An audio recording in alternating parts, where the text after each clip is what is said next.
What's up, people? Happy Monday. Hope all you are having a great weekend. I hope you all had a great weekend. Um, Let me just say this about this episode, today's episode of General Hospital. Dumb. This whole episode was stupid as fuck. I'm sorry, but it was. It was just dumb. I did not enjoy this episode whatsoever. Only part of this episode I found okay was Laura and Elizabeth. That's the only part. Everything else, hell no. It's just no. I'm good on everything else. Um, this whole thing was stupid. First of all, Nina. Nina is annoying. She's boring. It's like she just grates on my nerves every episode that she's on. They had so many missed opportunities with the Nina character. I still felt like they could do different things with Nina. Being less annoying would be one of them because I just feel annoyed with her with this Valentine mess. Um, like when she was talking to Anna and stuff like that, I was like, bitch, just tell them what they want to know. Stop dragging this shit out, please, and just spit it out already.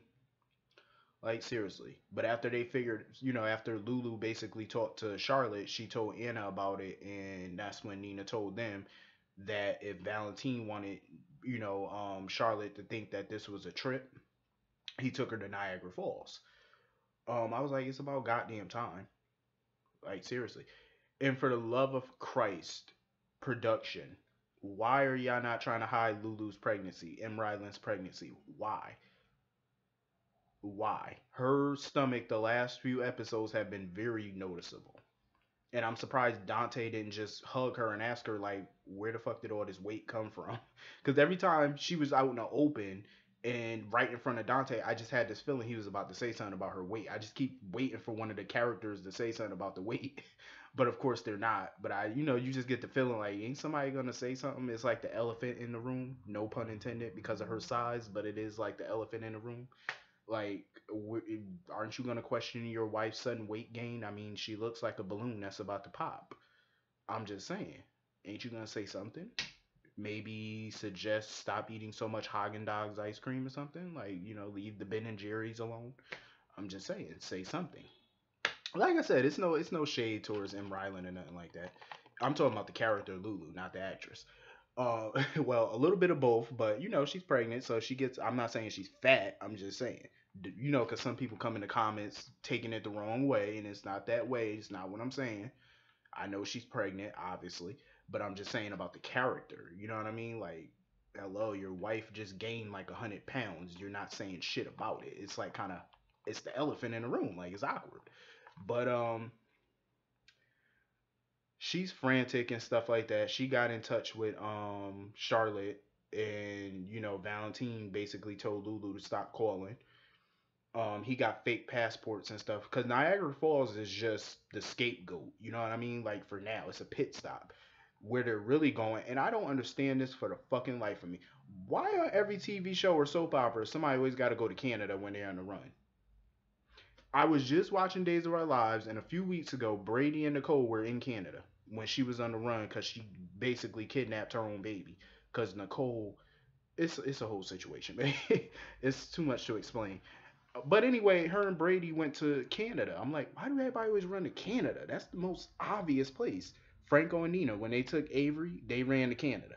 I'm like, so Anna and all them should have suspected that that would be the first stop, or at least a stop on the agenda. Like, I would have been checking with the Canadian police.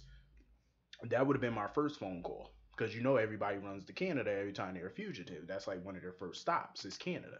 Because number one, you can blend in, and it's not like a whole lot of neighbors and stuff, and you can blend in with the people, so nobody's gonna suspect the damn thing. Um, but yeah, I definitely would have made that phone call though, and called the Canadian police and just told them to be on the lookout at least. Moving on from that, another person who got on my fucking nerves today, Carly. Carly. She went over to Jason's to talk to him about this whole Ava Morgan shit.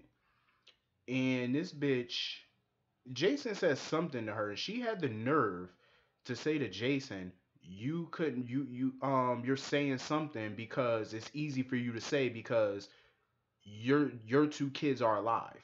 Like your two boys are alive." I said, "How?"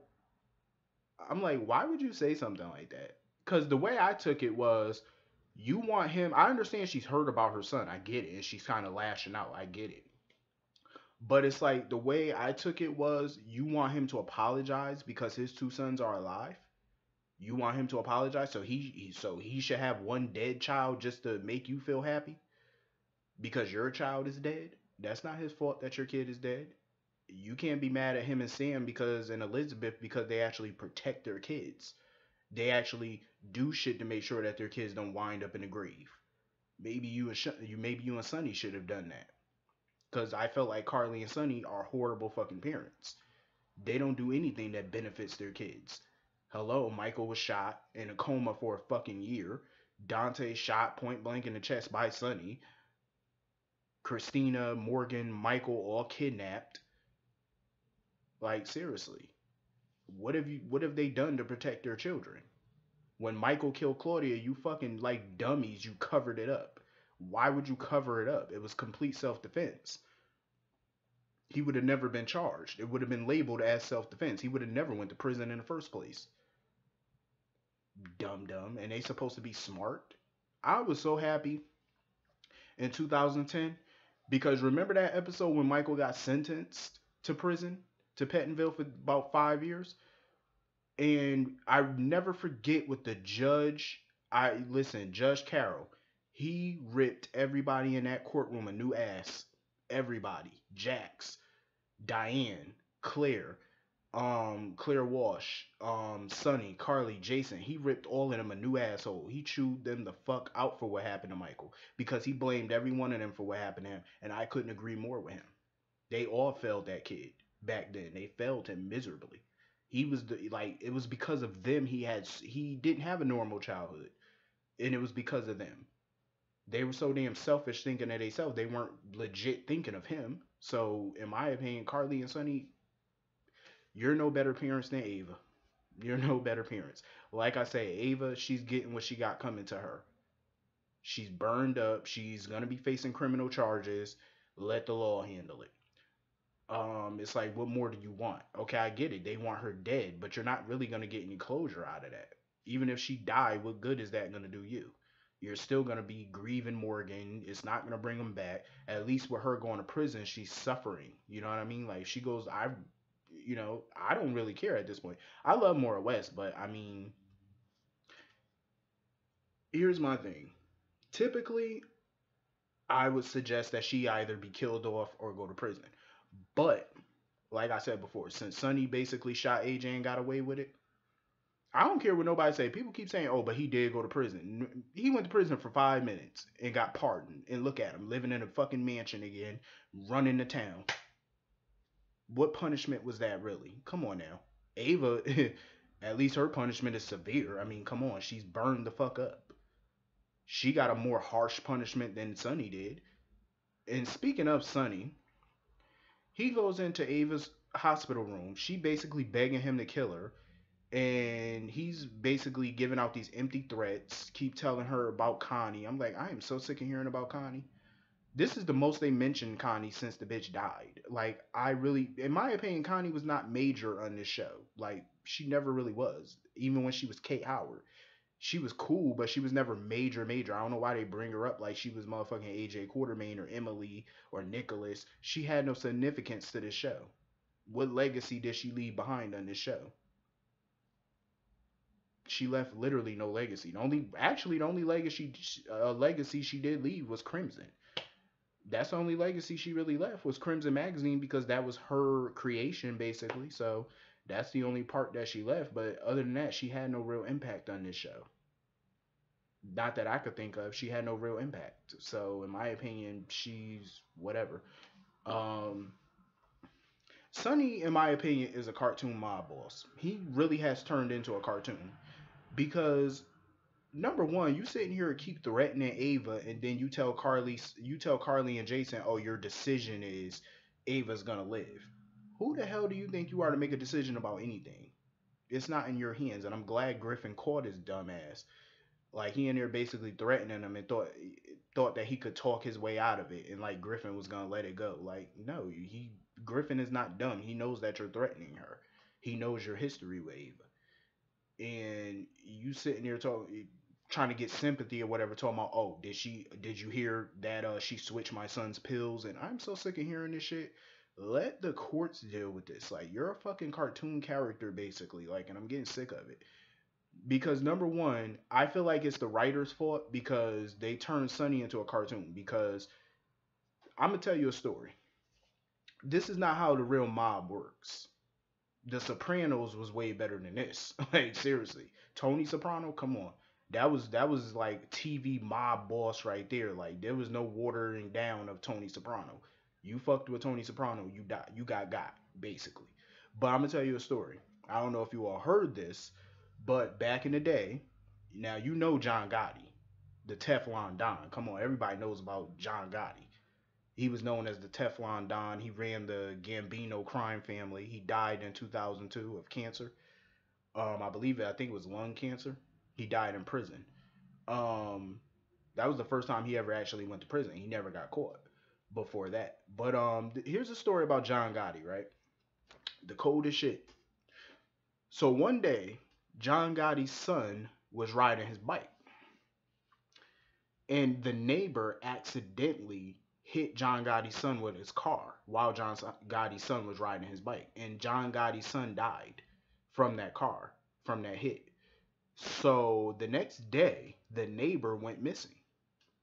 The very next day, the neighbor went missing. Nobody know where he went. They haven't heard from him. Nothing. The point of the story is, and this is the point I'm trying to make, is that John Gotti was not cartoon. He was not watered down. I understand that this is TV, but if you're gonna do a mob storyline and you're gonna have a mob boss, make it a little realistic. Because the point of this is when you fuck with a mob boss's kid in any way, I don't care if you did it by accident. You fuck with a mob boss's kid or his family or his business in any way, you get got. The problem I have with Sonny is he's a cartoon. Ava should be dead. Number one, she fucked with your son's pills, which indirectly led to his death. She's still alive. Why is she still alive? She should have been dead. Two, Olivia Jerome, who actually set the bomb that killed your son by accident because it was meant for Julian, the bitch is still alive. She should be dead. Julian Jerome, who came to town to fuck with your business, and basically initially him and Ava got your son into gambling, which started all of this, he should be dead, but guess what? He's still alive. You see the point that I'm making? Cartoon. A real mob boss would have got rid of these motherfuckers a long time ago. Soon as this shit started. That goes to show Sonny, he's weak, and that's how the writers are writing him, as weak. So I don't take none of his threats seriously until I see him pull out his gun and actually use the bitch, shoot somebody. You're a cartoon to me. Look at fucking Helena Cassadine. Her bodyguard, remember back in 2014, she told her bodyguards to take Jason somewhere and lock him up when he escaped the facility. Remember when the bodyguards failed? She killed one of the guards, point blank. She just took the gun and bow. She didn't even hesitate. And the only reason she didn't kill the other guard was because she needed somebody to clean up that mess. That's some bullshit. That's why I fucks with Helena and people like her, because she's a fucking boss.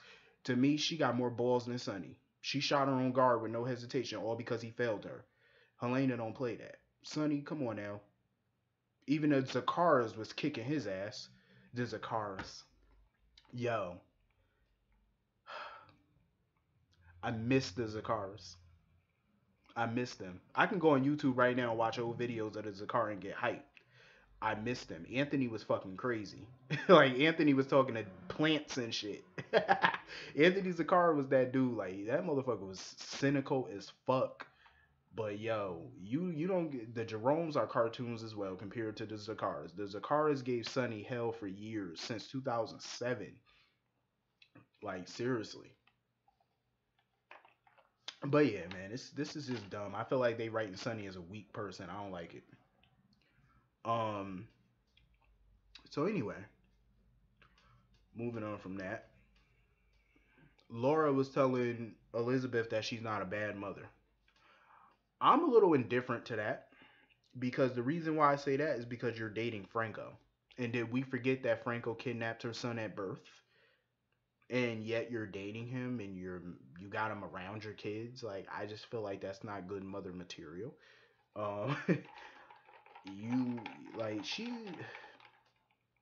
I'm trying to warm back up to Elizabeth. I just never liked her, honestly. But she's flawed. She's a flawed character like everybody else. But I give her a pass on certain things. Um, I think that's everything that happened in this episode. Oh yeah, Griffin was trying to pray with Ava. Well, Carly's not having it. At least Carly's a bit pissed about this. Like she's obviously not happy that Sonny's letting the bitch live. See, Carly got some balls when she want to get balls. You know what I'm saying? Like at least she want the bitch dead. But I mean, don't pop off if you ain't gonna shoot. You know what I'm saying? Like Carly's that type of bitch. I think she might go get the heater. She might go get the gun and just off this chick herself. Since Sonny ain't ballsy enough to do it, I think Carly might end up doing it, even though I doubt it. But it's a wishful thought. Um. So anyway, yeah, let me know how y'all felt about this episode. Hit that like button, hit that comment button, hit that subscribe button, and I will see you all tomorrow. Have a good day. See you tomorrow.